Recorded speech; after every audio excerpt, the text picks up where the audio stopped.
राघव भाई, सचिन भाई, संदीप भाई, भाई मैं जितना चाहूँ उतना नहीं बोलूँगा।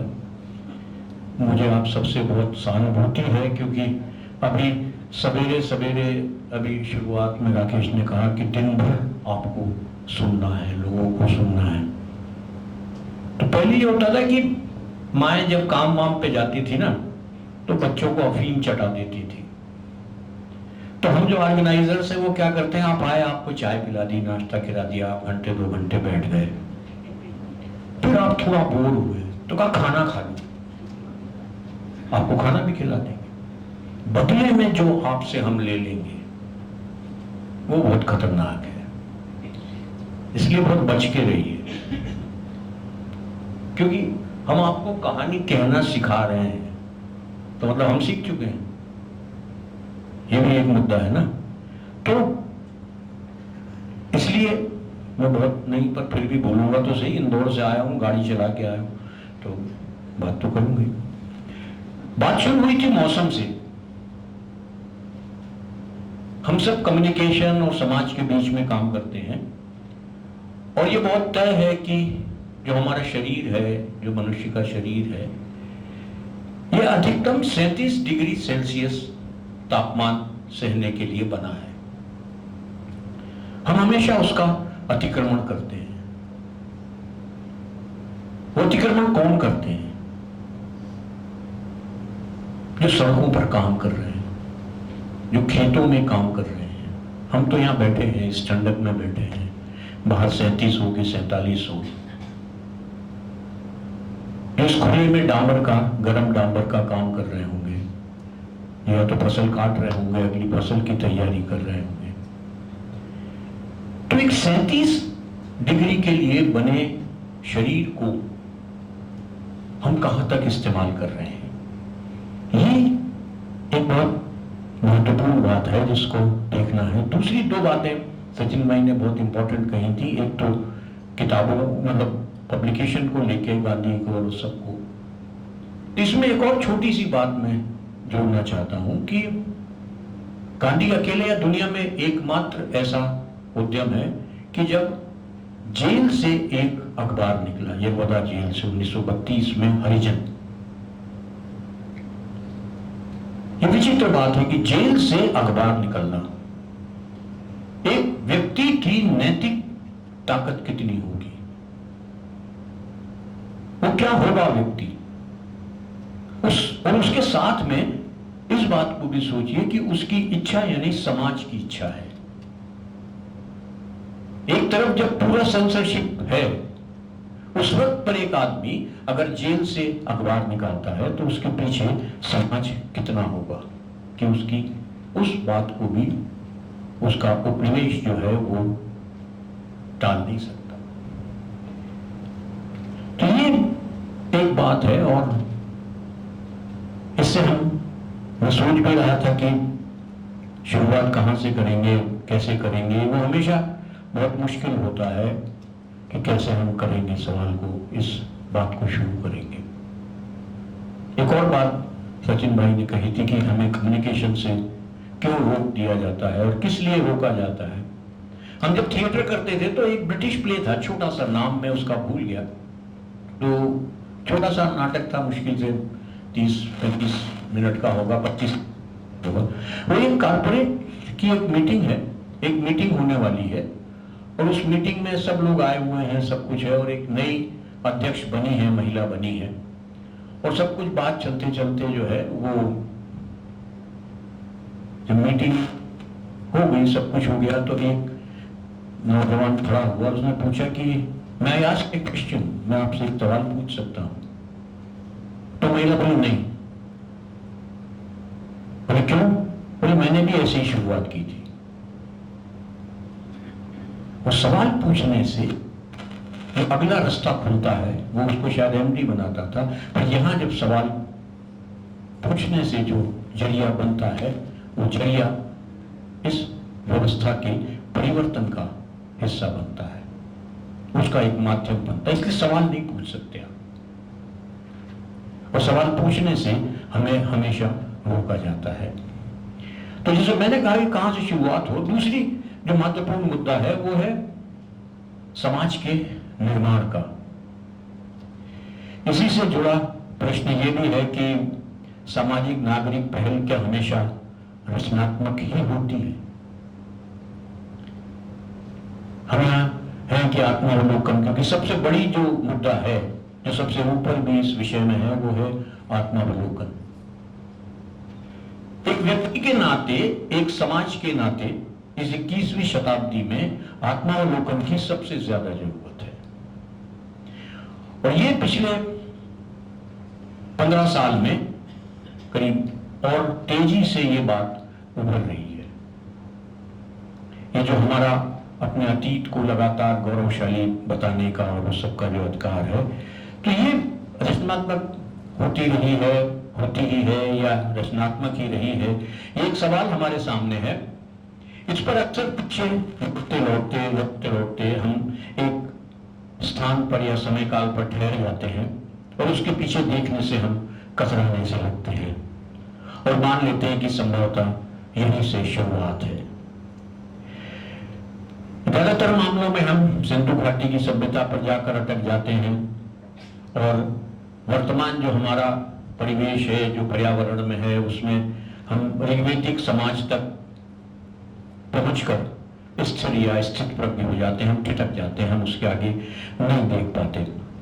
तो सिंधु घाटी या हड़प्पा या मोहनजोदड़ो हमें समय की सबसे उन्नत सभ्यता प्रतीत होते हैं। अभी थोड़ा और समय है, अब सिंधु घाटी की सभ्यता और मोहनजोदड़ो, हड़प्पा कहीं और दूसरे राष्ट्र में चले गए, हो सकता है 1-2 साल में उस पर भी प्रतिबंध लग जाए कि आप वो काम नहीं बोल सकते, तो प्रतीत होते हैं। परंतु यहां तक पहुंचने की भी तो एक यात्रा रही होगी,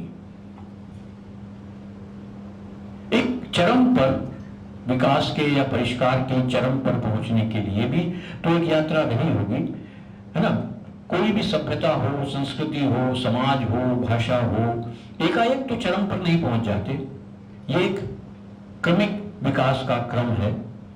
और औद्योगिक क्रांति के पिछले 200-250 साल का इतिहास अगर आप देखेंगे और उसका अध्ययन करेंगे, तो हमारे सामने जो बहुत समकालीन 200-250 साल का समय समकालीन समय ही होता है, वो अभी पुरातन या ऐतिहासिक में नहीं जाता है। उसका जब हम अध्ययन करेंगे तो हमें समझ में आएगा कि क्रमिक इतिहास क्या होता है और उसके क्या परिणाम हमारे सामने आते हैं। आजकल जो परिपाटी हमारे यहाँ चल रही है, उसके माध्यम से समाज के निर्माण की जो परिघटना को समझने का प्रयास करते हैं, तो आजकल जो वेद वाक्य है वो ब्रह्म वाक्य में परिवर्तित हो चुका है। तो यह रघुवीर सहाय की एक कविता याद आती है, रंग दुनिया की सबसे दमदार चीज है, इसलिए हर कोई उस पर कब्जा कर लेना चाहता है। ब्रह्म वाक्य के भी 2 अर्थ हो सकते हैं, मगर रंगों के नहीं। लेकिन जो मनुष्य है, जो समाज है, मनुष्य है और वो समाज के साथ उठता बैठता है, उसमें विचारों का आदान प्रदान होता है, संवादों का आदान प्रदान होता है, तो उसमें यह ताकत होती है कि वो रंग के अर्थ भी बदल देता है, उसमें वो क्षमता है समाज में। इसलिए जब आप पिकासो के गुर्निका को देखेंगे या पिकासो ने स्पेनिश सिविल वार गृह युद्ध के समय के जो पेंटिंग्स बनाए हैं, उनको जब आप देखेंगे तो उसमें खून का रंग नीला है। जो चित्कार है उसमें मनुष्य नहीं है, उसमें मूलतः जानवर है, एनिमल्स, और उनकी पीड़ा है, उनकी तड़प है। वो नीला रंग आपको लाल रंग से भी ज्यादा दहशत देता है, आतंकित करता है। वो क्षमता समाज में है अपने को बदलने की, अर्थों को बदलने की, और जो कुछ अधिक है उसको भी बदल देने की। इसलिए कुछ भी हमारे यहाँ उस तरीके का नहीं है जिसको हम कहते हैं कि नहीं ये अटल सत्य है, ऐसा कुछ भी नहीं होता, क्योंकि अंततः विचार बहुत महत्वपूर्ण है। वो विचार आप कैसे एक दूसरे तक पहुंचाते हैं, जिसके लिए हम कम्युनिकेशन पर पिछले लंबे समय से काम कर रहे हैं। इसलिए जब हम उस आत्मावलोकन को करते हैं, तो हम एक तरीके से, अगर आप अपने आप का अवलोकन करेंगे, अपने इवोल्यूशन का, अपने विकास का इवोल्यूशन करेंगे, तो हम देखते हैं कि ऋग्वैदिक समाज में जो एक मुख्य काम था वो पशु का प्रजनन था, उसे पालना ही मुख्य कार्य था। पशुपालन के लिए बड़ी मात्रा में भूमि का होना आवश्यक था। पशुओं के बड़े बड़े रेवड़ होते थे और यही संपत्ति का बुनियादी जो स्रोत था और जो कुछ था वो वहां से शुरू हुआ था। एक सामाजिक राजनीतिक बहस वहां से एक किस्म की शुरू हुई थी। अब उसको आप राजनीति का नाम देंगे नहीं देंगे ये आपको देखना है। और जो वो तत्कालिक सामाजिक ताना बाना था वो उससे बनने लगा। गाय ही जो थी समृद्धि की प्रतीक थी और जो देखा जाता था, जो पहला हमने सुरक्षा का काम शुरू किया वो यही था कि उन जगहों पर कोई अनधिकृत प्रवेश न करे। उन्हीं गायों के लिए युद्ध होता था, उनकी वंशवृद्धि और गायों की बढ़ोतरी के लिए काम होता था, गायों को हथियाने के लिए युद्ध होते थे। इसी प्रक्रिया में गायों को के साथ जो उनको कब्जा होता था तो उसके साथ ग्वाले होते थे, तो ग्वालों को पकड़ करके दास बना दिया जाता था। जो इस लड़ाई को जीत लेता था वो गोजित कहलाता था, गाय को जीतने वाला। पर गाय का मतलब नहीं है, क्योंकि गाय की कोई स्थिति नहीं है, गाय संपत्ति है। और वो इसी शुरुआती दौर में जो नाम आया वो था गोप था, गोपति था या धनुष्य गोपति था। वस्तुतः ये सब राजा के पर्याय थे और बाद में वही नरपति भी हो गया। गोपति के स्थान पर नरपति हो गया। गोहरण और गाय का बलात् कब्जा करने वाला जो था वो राजा में कन्वर्टेड हो गया और धीरे धीरे ये संपत्ति का अधिकार जो पहले समाज का था वो धीमे धीमे वंशानुगत होता गया। इस क्रम को जब हम समझेंगे तो ये देखेंगे कि हम आज जहां पहुंच रहे हैं वो कहां से हमारे सामने आता है। और वही यह समय है जब आर्य एक जाति ना होकर के या एक वर्ग या वर्ण ना होकर के एक सम्मान सूचक इसका प्रयोग बौद्ध जो ग्रंथों में भी हुआ है। इसी काल में आर्य के साथ एक और शब्द जुड़ा, वो था दास। इसका शुरू हुआ वैदिक साहित्य में। इन दोनों के भेद दिखाने के लिए एक बड़ी सुंदर चीज है, सुंदर खेलने या बड़ी अजीब सी चीज है, वो है वर्ण। वर्ण यानी रंग। दास काले रंग के थे, समाज दास समाज। तो जिस वर्ण व्यवस्था को हम हिंदू मतलब ब्राह्मण और मानते हैं वो दरअसल व्यवस्था रंगों के हिसाब से थी। उसमें छूट कौन था, क्या था? तो वो दास वहां से शुरू हुआ और उसमें कई दास जो थे वो बहुत शक्तिशाली थे, संपन्न थे। दास राजा भी थे, वो आर्यों के बराबरी में होते थे। इसलिए हमें यह याद रखना होगा कि जो भारतीय वर्ण व्यवस्था है उसका मूल आधार कमोवेश रंग है, जिसे हम आज एक दूसरे समाज में रंग भेद के नाम से जानते हैं। इसकी शुरुआत यहां भी उसी रंग भेद के साथ में हुई थी, परंतु जैसा मैंने शुरुआत में कहा था कि सभ्यता या संस्कृति एकाएक तो परिष्कृत नहीं होती। तो इस क्रमवार कैसे समझें, सामाजिक या समाज निर्माण कहेंगे या टूटन, इस पर हमें नए सिरे से विचार करना होगा। समस्या यही है, इसको अगर हम विस्तार से देखेंगे तो समाज निर्माण की जिस प्रक्रिया को पर हम आज बहुत अध्ययन करते हैं या हमारे सामने जो अध्ययन के बहुत सारे माध्यम मौजूद हैं या तरीके मौजूद हैं, वो हमको एक पितृसत्तात्मक सत्ता की तरफ लेकर के जाते हैं और वही एक सिस्टम, एक सामाजिक सिस्टम हमारे सामने आता है। और उस दौर से हम समझते हैं कि शायद हमारा दौर जो है वहां से शुरू हुआ। जो मातृसत्तात्मक क्रम है, जो समाज है, उसके बारे में हमारी जानकारी या जिज्ञासा धीमे धीमे बहुत कम होती चली गई और वो कमोवेश अब तो खत्म होती जा रही है और वो हमारी समाज की सोच से बाहर हो गई। तो इतिहासकार, समाजशास्त्री समाज निर्माण को महज 4 वर्णों तक नहीं जोड़ते। जो नए जो है वो खाली ये 4 वर्ण तक, जो इतिहासकार हैं या खासकर समाजशास्त्री, जो हमारा समाज है उसको 4 वर्णों तक नहीं जोड़ते। जो प्रबुद्ध हैं वो उसको 7 वर्गों में या 7 वर्गों में विभाजित करते हैं।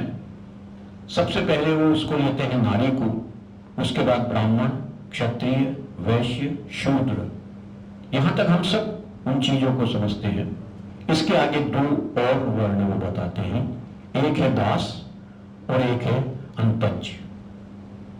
इसको बाद में श्यामाचरण दुबे ने अवर्ण शब्द की संज्ञा दी, जो किसी वर्ण में नहीं आता। इसका शाब्दिक अर्थ अछूत भी होता है, शूद्र अछूत नहीं है, अंतज जो था वो अछूत था। तो सबसे पहले हमें यह तय करना होगा कि जो वर्तमान सामाजिक संरचना जो हम देख रहे हैं उसकी नींव में महिला,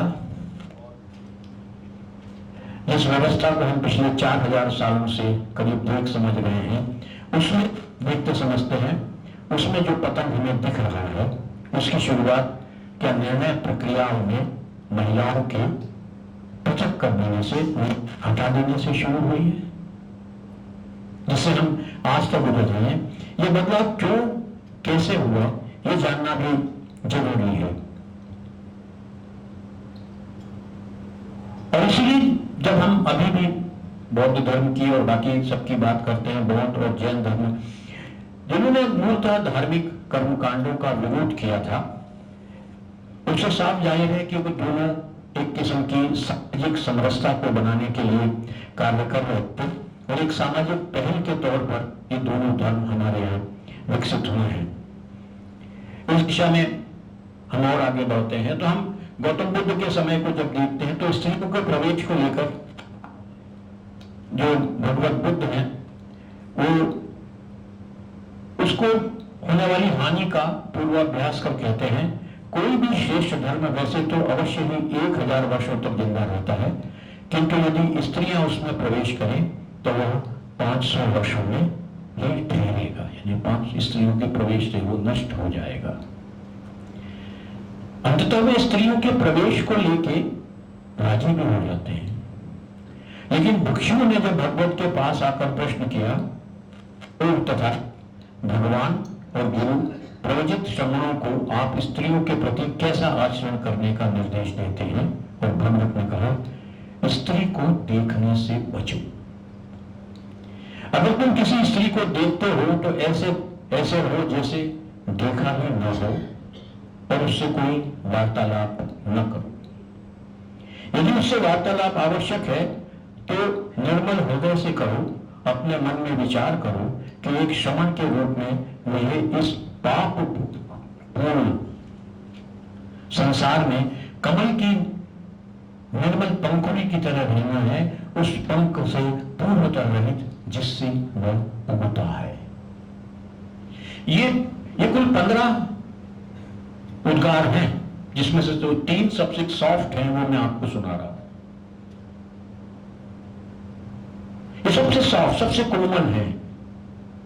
क्यों है, क्या है, ये समय और ये सब हम देख सकते हैं, हम उसको समझते हैं। तो ये समानता का समाज का जो दौर है, ये आत्मालोकन का जो समय है, इसमें ये समझना पड़ेगा कि जिस प्रक्रिया से आप सारे लोग खासकर स्त्रियों के बराबरी के अधिकारों को लेकर लड़ रहे हैं, उनके प्रति ये जो पूरा व्यवहार है ये कब से उनके खिलाफ चल रहा है। आप कैसे उसको 10, 20, 25 सालों में हम सोचते हैं कि हम असफल हुए या हम उससे बाहर निकल आएंगे, ऐसा नहीं है। तो ये इस बात को आपको देखना पड़ेगा। तो हम जिसको देख रहे हैं, जिसको हम बहुत समरसता वाला मान रहे हैं, क्रांतिकारी भी मान रहे हैं, और एक हद तक वो है भी। देखिए, मैं उसको उस तरीके से क्रिटिसाइज नहीं कर रहा हूं, वो है भी। क्या रही होंगी, क्या नहीं रही होंगी, परिस्थितियां नहीं है, पर वो भी आधी आबादी को अगर समकक्ष नहीं मान रहा है तो किस तरह की सामाजिक संरचना हमारे सामने आएगी, किस तरीके का समाज हमारे सामने आएगा, किस तरह की परिस्थितियां हमारे सामने आएंगी, ये सोचिए और इस पर आगे बढ़िए। तो मेरा कहने का मतलब सिर्फ इतना ही है कि समाज के निर्माण में सामाजिक नागरिक पहल के योगदान की बात करें, और उस रचनात्मकता में यदि महिलाएं नहीं हैं या थी, तो जिस तरह का समाज वो हमारे सामने है वो आज है। हममें से अधिकांश अतीत से बेहद गौरवान्वित होते रहते हैं, और इसे लेकर सारा दोष एक जो नया ट्रेंड आया है वो इस्लाम पर ढोल देते हैं। कि वहां से ये सब कुछ हुआ है। और चूंकि हम सामाजिक संस्थाओं में और समाज के बीच में काम कर रहे हैं, तो ये एक बड़ा फैक्टर है जिस पर आपको बहुत गंभीरता से विचार करना पड़ेगा, और आप इससे बच नहीं सकते। आप अगर समाज में काम कर रहे हैं तो राजनीतिक प्रश्नों से आप बच नहीं सकते, आप रास्ता निकाल सकते हैं। कई बार मैंने जिक्र किया है कि जो प्रोफेसर रणधीर सिंह थे वो मार्क्सिस्ट थे, उनको जब दिल्ली यूनिवर्सिटी में गए सबको पता लगा तो उनको जो है वो कीन्स पढ़ाने का दे दिया, जो मार्क्स के बिल्कुल विपरीत थे, कीन्स पढ़ाने। रणधीर सिंह कहते हैं मैंने कीन्स के बहाने मार्क्स पढ़ा दिया। आपको भी यही करना पड़ेगा, आपको भी यही करना पड़ेगा कि हो सकता है कि आपको आपके पास वो सुविधा नहीं है जिसका जिक्र सचिन कर रहे थे, पर आपको काम तो वही करना है। इसलिए कभी मौका लगे तो एक बड़ी सीधी सी बात है कि अकबर ने अपने पिता हुमायूं के मेमोरियल्स के लिए कहा लोगों से कि वो लिखें, तो उसमें अकबर की एक बहन है गुलबदन बेगम, गुलबदन बेगम ने हुमायूं नामा लिखा है। कभी मौका लगे उस हुमायूं नामा को जब आप पढ़ेंगे तो आपको पता लगेगा कि उस वक्त पर भारत में एजुकेशन की क्या स्थिति थी, क्या था वहां पर, किस तरह से महिलाओं का पत्राचार था आपस में राजा के साथ में। और थोड़ा सा और आगे जाएंगे, बहुत विचारों से शायद आप सहमत ना हो, पर प्रोफेसर धर्मपाल को जब आप पढ़ेंगे तो प्रोफेसर धर्मपाल जिस तरीके से भारत की एजुकेशन की बात करते हैं, और हम ये देखते हैं कि 18वीं शताब्दी के अंत तक या 19वीं शताब्दी की शुरुआत तक भारत का लिटरेसी रेस यूरोप से और अमेरिका से ज्यादा था साक्षरता तक। वो क्या था, किस लिए था, कैसे था, इसको भी हम विचार करेंगे तो बात समझ में आएगी कि अंततः औपनिवेशिक संस्कृति हमें क्या देती है। तो इसलिए तो महिलाओं की बेदखली के बाद जो अगली बात शुरू होती है इस व्यवस्था में, बाकी ब्राह्मण क्षत्रिय वैश्य और शूद्र में भी की वास्तविकताओं से हम परिचित हैं, तो जो दो नए नाम जुड़े हैं दास और अंतज, उन पर बात करते हैं। ये भारतीय जो सभ्यता है उसमें दास प्रथा कमोबेश लंबे समय तक जारी रही, और ये आधुनिक गुलामी से बहुत अलग नहीं थी, भिन्न नहीं थी। ईरान अक्सर बाद में ये दास जो है वो अक्सर दान में आते थे, इनकी खरीद फरोख्त हो सकती थी। वहीं दूसरी ओर गुलाम, ये जो गुलाम या दास थे ये ऐश्वर्य के प्रतीक थे कि किसके पास कितने दास हैं, और जिसके पास जितने ज्यादा गुलाम हैं वो उतने ही आदरणीय है, उतना ही समृद्ध है।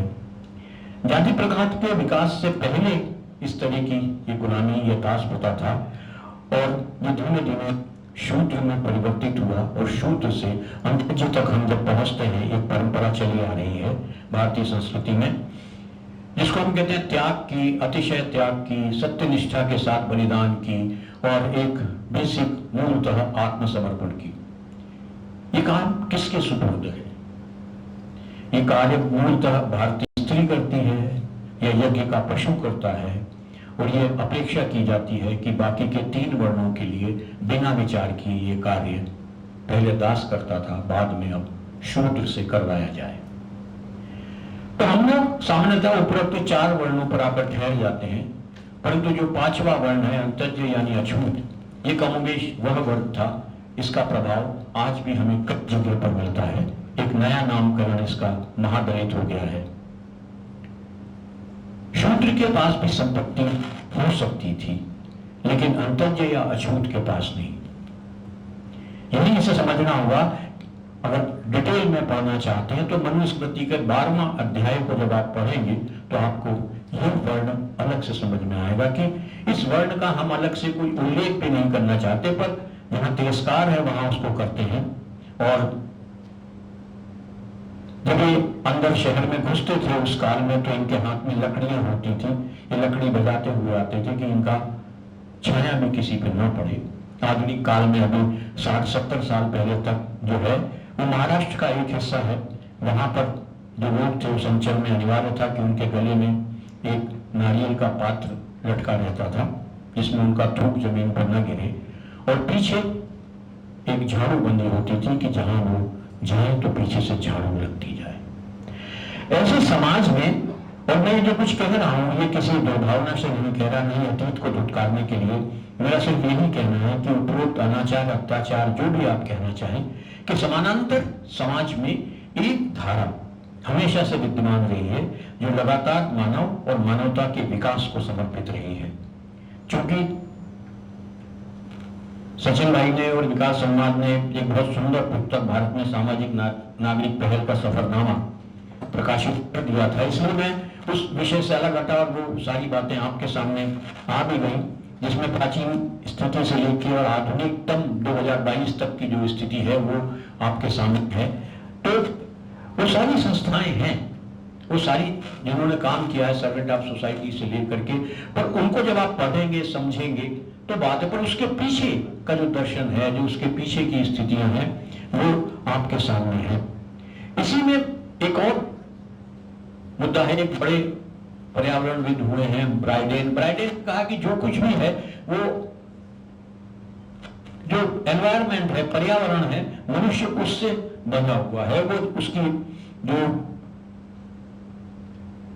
और उससे निपट पाना मनुष्य के बस में नहीं है। वो उसमें उसका जलवायु हो या उसकी खेती हो, जितनी भी चीजें हैं वो उसके आसपास है, वो एनिमल का उसका प्रोडक्शन हो, एक बैलेंस सिस्टम है, एक संतुलन बनाने वाला सिस्टम है जो पर्यावरण ने बनाया है। तो हम पर्यावरण से सीधे जुड़े हुए हैं और मनुष्य का इतिहास उसके पर्यावरण से जुड़ा है, पर्याय है। और यह भी गौर करिएगा कि पिछले 5000 सालों में जो 2000 साल जिनमें मौसम में अनुकूलता थी, वही भारत के स्वर्ण काल भी हैं। तो आप जब इसको देखते हैं, समझते हैं, तो आज जो पर्यावरण की स्थिति है और हम उसके खिलाफ जो काम कर रहे हैं, आज 45 डिग्री 47 डिग्री इंदौर जैसा शहर जहाँ शाम के समय या रात में हम लोगों को अगर कंबल के गर्मियों में सोना पड़ता था, आज की जो स्थिति है वो हम सबके सामने है। और ये हमें देखना पड़ेगा कि महाभारत में जैसे संजय बहुताश्य कह रहे हैं, न तत्र राजा राजेंद्र न दंडो न चौरिंदीना, एक ऐसी जगह है, एक ऐसा समाज है जहां पर कोई राजा नहीं है, कोई नहीं है, वहां समाजों में राजा नहीं होते, वहां दंड की व्यवस्था नहीं है, वहां राजकता नहीं है, वहां समाज की रक्षा के लिए अलग से कोई समूह नहीं है। फिर कहते हैं धर्मेण व धर्मशाही रक्षांति परस्परा, वहां सभी लोग एक दूसरे से मिल करके काम करते हैं, एक दूसरे की रक्षा करते हैं और इसी को धर्म समझते हैं। एक ऐसे समाज की कल्पना तो थी, होगा या नहीं होगा, और इसी समाज की परिकल्पना को आगे लेकर हम जो संस्थाएं हैं, जो सिविल सोसाइटी ऑर्गेनाइजेशंस हैं, वो एक काम करते हैं, सुनते हैं। और इसीलिए और जब हम इसके आगे बढ़ते हैं, इसके विस्तार में जाते हैं, तो विनोबा एक बहुत बढ़िया बात करते हैं कि हम जब अपने अतीत की तरफ मुड़ करके देखते हैं तो हमको समझ में आता है कि आज से करीब 2500 साल पहले एक साथ जो है वो पूरी दुनिया में धर्मों की स्थापना होती है। वो समय बुद्ध का है, वही महावीर का है, वही कन्फ्यूशियस का है, वही लाओ त्सु का है, वही जरथुस्त्र का है। ये सब एक 500 साल के पीरियड में है। इनका एक दूसरे से किसी से कोई बहुत सीधा संपर्क नहीं, संपर्क है ही नहीं, कम्युनिकेशन नहीं है। उसके बावजूद यही समय है जब धर्म का एक किस्म से स्थापना होती है। इसके बाद का काल वो संतों के काल को कहते हैं, उस संतों के काल का डिवोशन का समय, और ये समय भी पूरी दुनिया में एक साथ आता है। और तीसरा उसके बाद का वो कहते हैं कि एक और एरा है, उसके बाद जो आता है वो राष्ट्रवाद का, नेशनलिज्म का आता है, जो इंडिपेंडेंस और यूनिटी ऑफ नेशंस को, जो राष्ट्रों की आपसी सहयोग है, उनकी एकता को करता है। और ये एक मुख्य हमारा लक्ष्य बन जाता है और फिर उसी इंडिपेंडेंस के लिए पूरी दुनिया में लड़ती है।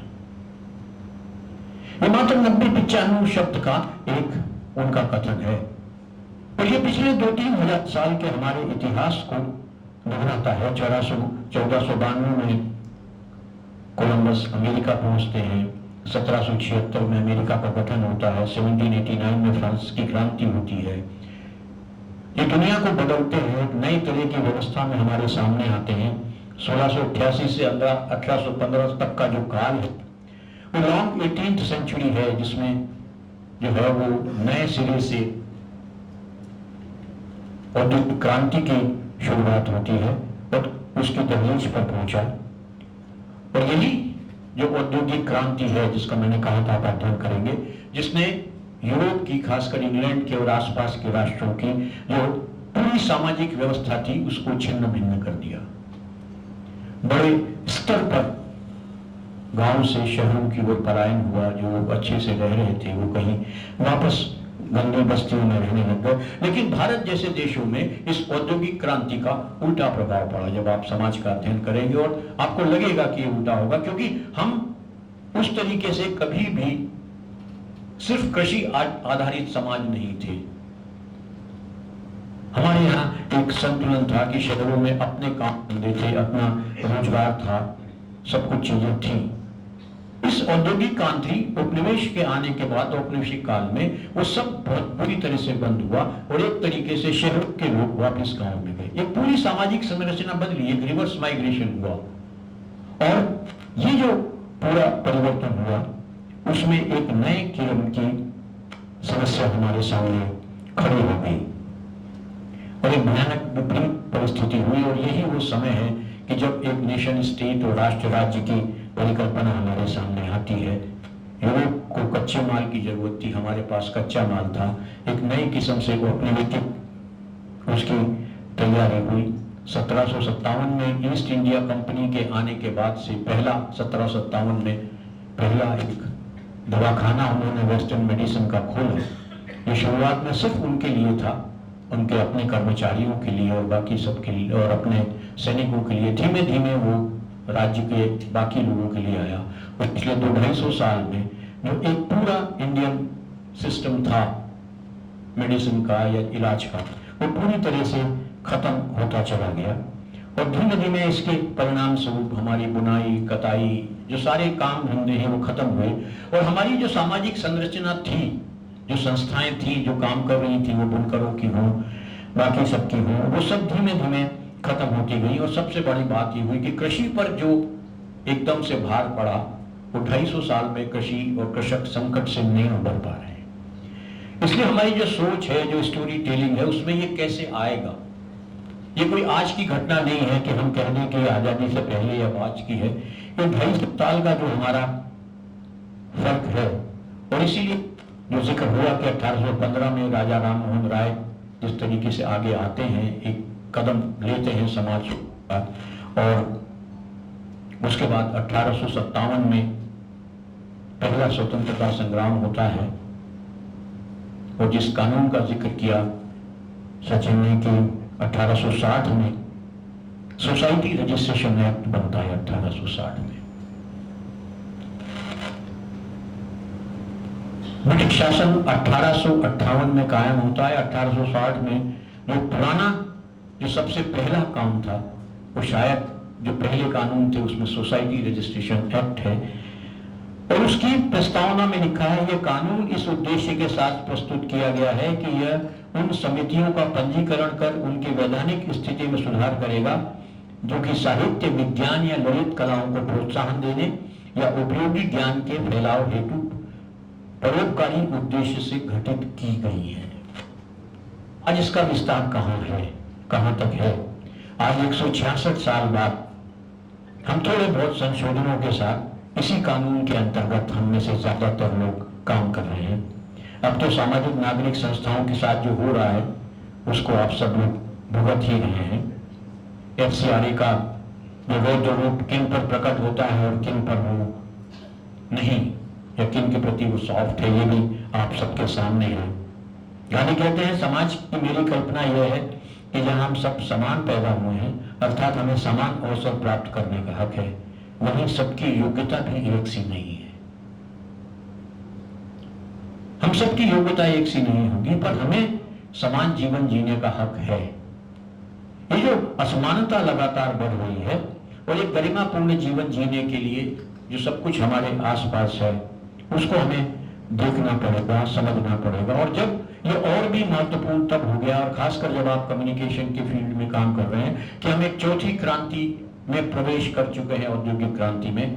जो पहली क्रांति थी वो जो थी वो यांत्रिक उन्नयन की थी और टेक्नोलॉजी का और यंत्रों के उपकरण का था, जिसमें भाप के इंजन जैसे बनते हैं।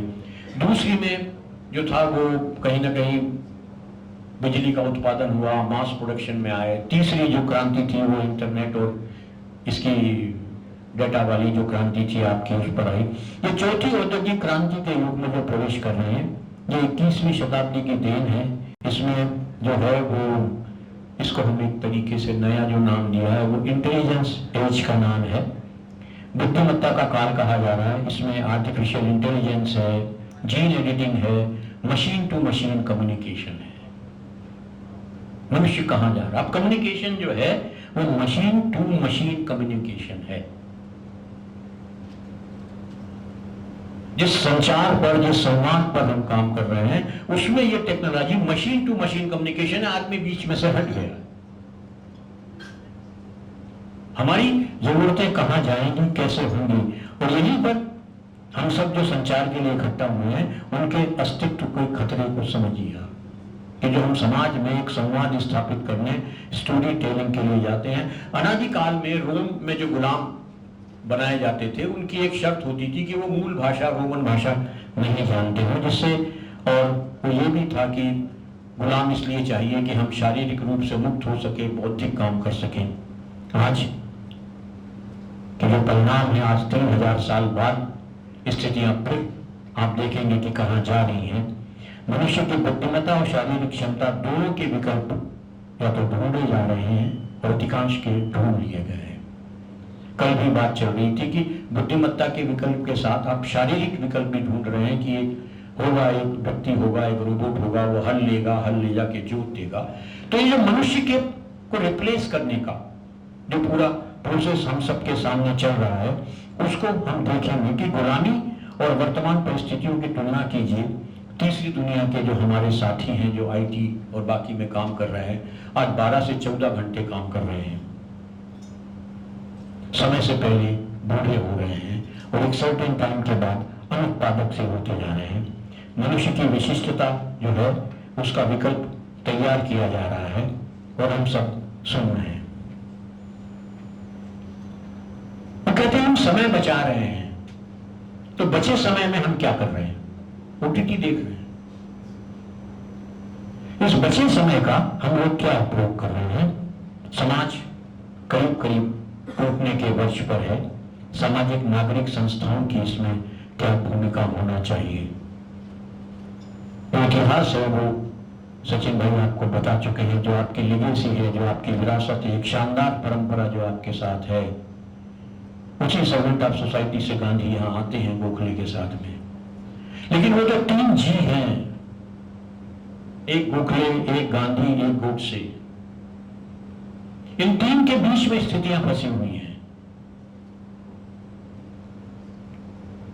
गोखले, गांधी, गोडसे, ये किस तरीके से कम्युनिकेशन होगा? इनमें से किसको आप कम्युनिकेट करना चाहेंगे? तो ये जो स्टोरी टेलिंग है आपकी, इसमें बहुत बड़ा काम आप लोगों को करना है। कहने के लिए बहुत सा देखना पड़ेगा, बहुत सा सुनना पड़ेगा, बहुत सा पढ़ना पड़ेगा। यानी रीडिंग है, राइटिंग है, ऑब्जर्विंग है, कंक्लूडिंग है, उसके बाद टेलिंग पर पहुंचेंगे। एक स्टोरी टेलिंग दुनिया का सबसे ज्यादा कम्युनिकेट करने वाला फॉर्म है। किस्सा गोई, कभी विजय दान देता को पढ़िए, किस तरीके से वो अपनी कहानी लिखते हैं। या राहुल सांकरैतन कहते हैं कि डरो मत, बदल डालो, भागो मत, बदल डालो। एक पूरा छोटा सा उपन्यास है जो कथा कायन के पोर्शन में है। वो कैसे होगा, कैसे देखेंगे आप? या अभी जो नई परंपरा पिछले 30-40 साल से शुरू हुई है, दास्तान गोई, उस दास्तान गोई को आप देखेंगे कैसे 200 साल बाद जो उर्दू शायरी से पहले की स्थिति है दास्तान गोई, वो दास्तान गोई क्या है? वो स्टोरी टेलिंग है। एक विषय को कैसे विस्तार पे ले जाते हैं। हम विषय को 100, 200, 500 शब्दों तक जोड़ रहे हैं, पर उस 500 शब्द, क्योंकि आपको 2 घंटे बोलने में कोई दिक्कत नहीं है, आपको 5 मिनट बोलना बहुत मुश्किल काम है। उस 5 मिनट की बोलने के लिए 200 पेज पढ़ना पड़ते हैं। 2 घंटे बोलने के लिए 10 पेज में काम चल जाता है। ये एकदम उल्टा काम है। जितना आप प्रिसाइज जाएंगे उतना होगा। थोड़ी सी 2 मिनट बात और है। प्रसिद्ध चित्रकार जे स्वामीनाथन ने यही भोपाल में भारत भवन में थे, तब उनसे बात हो रही थी, तो एक दिन उन्होंने कहा था कि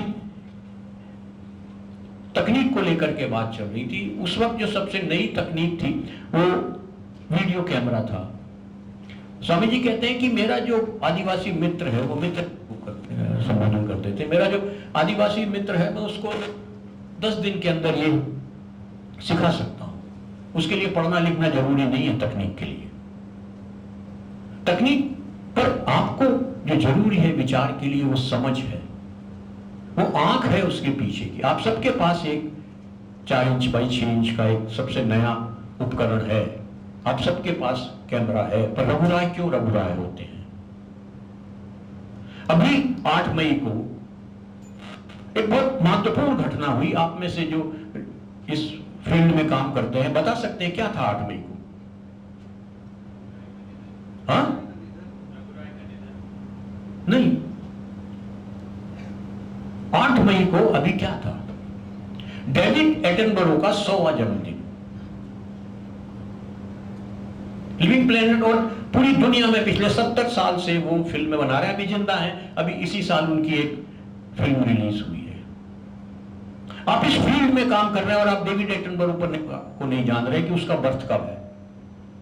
आप उस मूवी पर काम कर रहे हैं, आप स्टोरी टेलिंग पर काम कर रहे हैं। इस आंख को खुला नहीं रखेंगे तो कैसे बात बनेगी कि डेविड एटनबरो को आप नहीं मान रहे हैं, आप नहीं जान रहे हैं, उसके बारे में बात नहीं कर रहे हैं। तो ये जो एक्सप्रेशन है इसको देखना पड़ेगा। तो वो जो पीछे है, गांधी ने जो है वो हिंद स्वराज में औद्योगिक उन्नति को लेकर कहा था कि ये 9 दिन का मेला है। 8 दिन निकल गए हैं, 9वां दिन शुरू हो गया है। आपको 10वें दिन का इंतजाम करना है। वो कैसे होगा?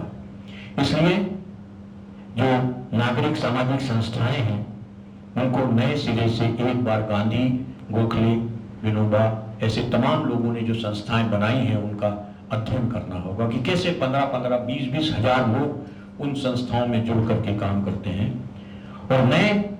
और अपने निराशा पर अगर आपको काबू पाना है तो एक बहुत सुंदर किताब है, उसको पढ़िएगा। थॉमस पिकेटी की किताब है ब्रीफ हिस्ट्री ऑफ इक्वेलिटी। हम सब इनइक्वेलिटी की बात करते हैं। पिकेटी की 2020 में ये किताब आई है, ब्रीफ हिस्ट्री ऑफ इक्विटी को पढ़िए। उसमें बहुत सारे समाधान आपको मिलेंगे, आप ये समझ पाएंगे कि कैसे होगा।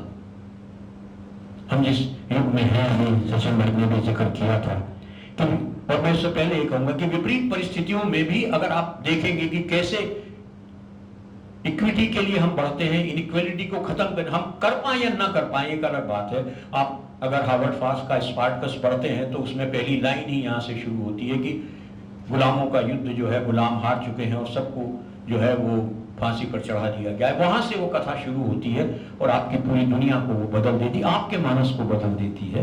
तो अभी दुनिया दोबारा से कुलीन तंत्र, कबीली संस्कृति की तरफ बढ़ रही है, बढ़ती असमानता, और ये सिर्फ आर्थिक नहीं, सामाजिक और सांस्कृतिक भी है। इसलिए बहुत गौर से इसको देखिए, समझिए। अंत में बस एक खलील जिब्रान की 3 लाइनें हैं, बड़ी मजेदार है। वो कहते हैं, I have learned silence from the talkative। मैंने बड़बोलों से मौन सीखा। Tolerance from intolerant। मैंने असहिष्णु व्यक्ति से सहनशीलता सीखी। Kindness from unkind। एक निष्ठुर व्यक्ति से दयालुता सीखी। Yet strangely I was ungrateful to these preachers। फिर भी अजीब बात है कि मैं इन शिक्षकों के प्रति कर्तव्य हूँ, एहसान फरामोश हूँ। ये जो कुछ दुनिया में हो रहा है, विपरीत हो रहा है, ये आपको कुछ सिखा रहा है। उसको बहुत ध्यान से, बिना घृणा के उसको देखिए, समझने की कोशिश कीजिए। आपने सुना, लंबे समय तक सुना, सहा, इसके बावजूद अंडे, टमाटर कुछ भी नहीं फेंके। आप सबका बहुत बहुत धन्यवाद।